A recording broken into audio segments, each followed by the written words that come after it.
careful, you know, lob the ball, put more spin on it. He's falling backwards. Be more patient. Keep it in the court. That's, I mean, your dog can tell him to do that. That's just that stuff bothers me. Unless the kid's stupid, playing matches, smashing balls all over the tennis court, then you need to have that kind of talk, okay? But the problems that I'm identifying, the anxiety, all this rushing, the setting up to the ball. Sure, if he plays like this, he would keep more balls in and probably beat a few guys that maybe he loses 4-4 to just by playing uglier. And you got to figure that out. But that should not be happening ever in lessons, practice matches, or anything. I understand in a match he might do something a little different. I understand that until he gets more confidence in this.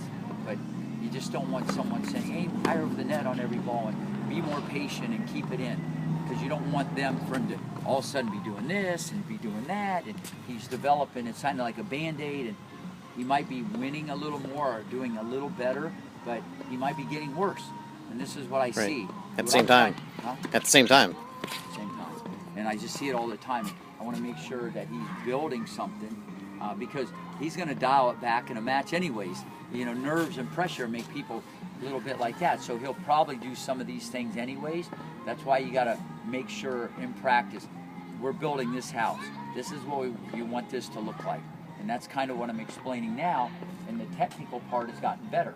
But you're going to miss some things, and it's not going to be as much anymore about the technical, other than some of the things I've said about your technique you definitely need to be aware of. It's going to be more about these other things.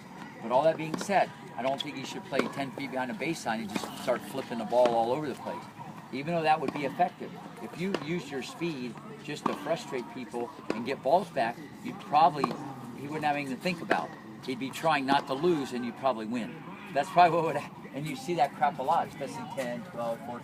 You see that a lot. Okay, and I know it's a blend. I know you can't just start spanking every ball. But you have to understand what I'm saying. And remember, the upper body straight, the head still. You want to try to take it as it comes up.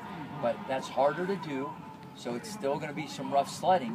But if you stick with it, the more you do it, it gets easier. It gets easier. Let's peek at the serve. But your strokes have gotten better. I'm proud of you. You've been working on this.